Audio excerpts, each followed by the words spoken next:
Hey, everybody, what the fuck's going on, huh? How are you? Big tour going on very soon. Starts June 23rd and June 24th in Minneapolis and then Indianapolis. Minneapolis, not Minneapolis. Minneapolis and Indianapolis. Second shows are available for both places. All tickets are available at joerogan.net/tour. There's a new Showtime show that's coming out this weekend, ladies and gentlemen. Today, right now, is Thursday, June 1st. Firth? What the fuck? It always happens, right? During the show, the tongue works great. Afterwards, when it's time to do this shit, June 1st is today. Thursday, June 1st. But this Sunday, June 4th, at 10 p.m., 9 Central, there's a new show, the series premiere of I'm Dying Up Here. Now, this is the show that is essentially based around, it's loosely based on the history of the Comedy Store. It's a new show by Showtime, executive produced by Jim Carrey, and it has a lot of my friends in the show, including my friend who's on the show today, Andrew Santino. And if you haven't seen Andrew Santino, he has a Showtime special that's coming out Friday? Tomorrow. He has a Showtime special coming out tomorrow. Home Field Advantage. He's fucking hilarious. He's a really funny guy and a really smart guy. He's on this television show as well, though. He's on I'm Dying Up Here along with our friends Al Madrigal, my friend Eric Griffin, Jerron Horton's on it. It's a great fucking show, and it's on Showtime starting this Sunday, June 4th.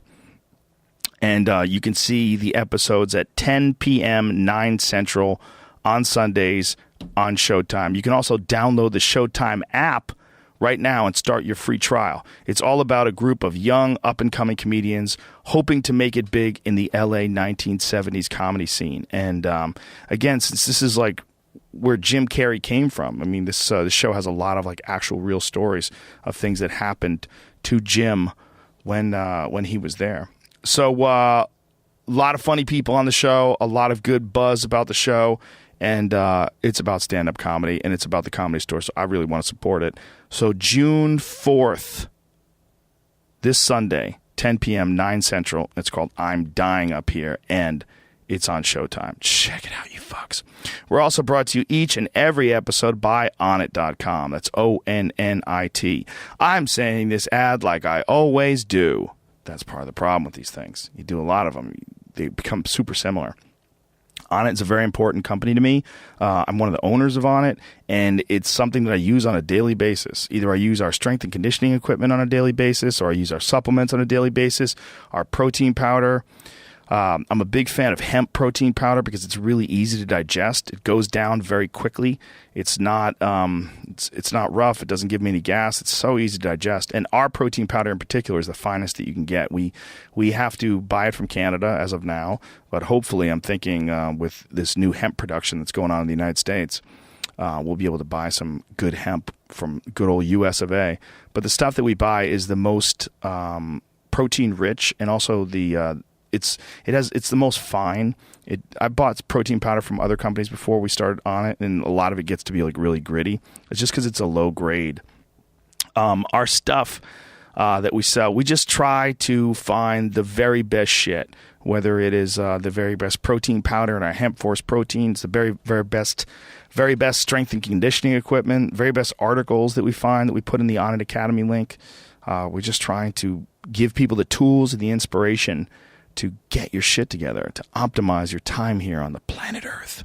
The Onnit Academy link is a section of the site that is a good representation of what the company stands for, and hundreds of articles on different workouts, different strength and conditioning routines, workups rather on diet and nutrition, articles on the science of nutrient absorption, Q&As with influential people, just cool shit. There's also an Onnit Academy in Austin, Texas that is a really fantastic gym to work out at. Great strength and conditioning programs there, and also 10th Planet Jiu-Jitsu and Bang Muay Thai.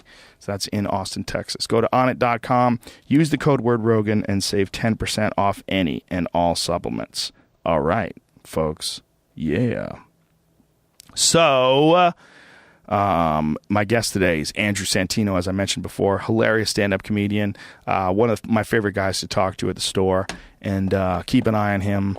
He's just really, really fucking talented and a good dude. And he's here right now. So give it up for Andrew Santino. Joe Rogan Podcast. Check it out. The Joe Rogan Experience. Train by day, Joe Rogan Podcast by night. All day. Why Cheeto Santino? Why that? Why I'll tell you, when I first moved to Los Angeles, I was playing this basketball league with these kids from East LA. It was like the only connection I had in LA with these like couple of kids that I knew from Long Beach. And we would go play ball in this league, and then afterwards we'd go to a bar and just get shit-faced, like just blacked out of our mind, 22, like every dime we had was going to booze and partying. So we were partying, and I'm wearing basketball shorts like white people do when you play basketball, and all my Mexican friends, you know, they wear like whatever they had on the floor that morning. It was like jeans and, you know, whatever. There was never basketball shoes for them. And we're sitting there drinking, and this dude Pavo, his buddy of mine, he looks down at my legs and he goes, "Dog, I gotta fucking ask you a question, player. Like, did you have fucking orange leg hairs, dog?" I was like, "Dude, I've known you for years. You've never seen that?" He's like, "No, dog, it's so gross, dog. It's nasty to look at, bro. It's kind of like if you ate a bag of Cheetos and you wiped the finger dust all over your fucking legs and you got Cheeto legs, dog." So the Cheeto thing. So then all these dudes, all these homies were always like, "Cheeto." It was just stuck so hard that when I got Twitter and Instagram, I was like, I have to have Cheeto as my shit. Like I have to embrace the Cheeto. Embracing the I Cheeto. embrace the Cheeto, man. Wow.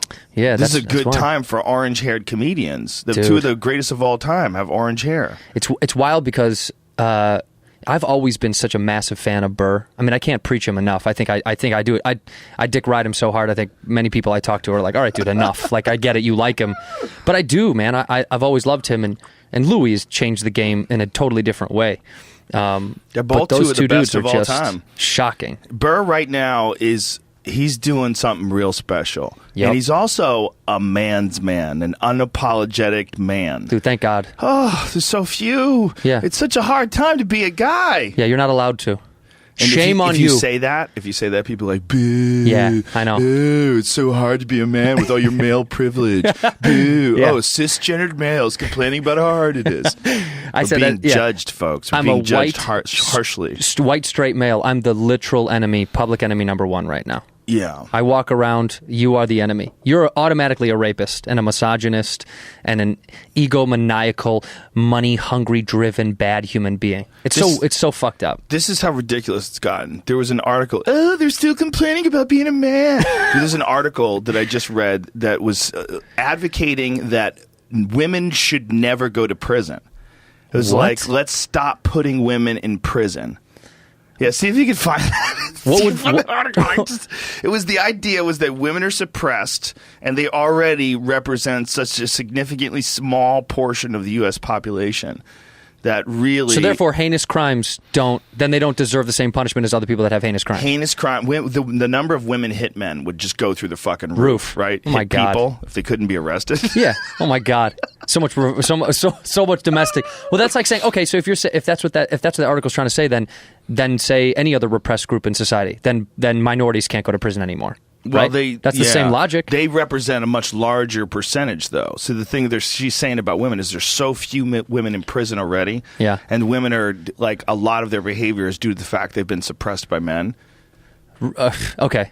Sure. Yes. Oh my God. Well, it's just the idea of us being on two teams is so crazy. Yeah. The penis team and the vagina team. Yep. Like, it's that simple. Shirts and skins. It's that simple. Right, that's like it. You're all people on your side are good, all people on our side are bad. Do you know how fucking crazy that is? It's insane. That's what I said, like, not to sound like I'm plugging my special, but in my special, I talk about, I was shot at in Chicago, where I'm from, and at the time, there was a lot going on in Chicago, as there always is, a lot of cop shootings, and I think there's an immediate uproar of, like, fuck cops, and I hate that, because I have cops in my family.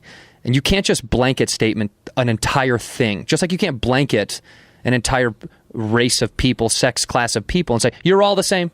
That's the same thing as saying, like, every cop is a bad person. Like, are you out of your fucking mind? I couldn't agree more. There's millions of police officers that are great people. You happen to hear stories about bad humans. That happens in any industry. Right. And honestly, if you look at it statistically, like the number of bad cops versus the number of cops, and then you have to break down the number of interactions cops have with people. It's stunning. Have you all day met people? long. They're awful. People are fucking awful. Can you They're imagine awful every to day? you, but imagine how awful they are if you are a professional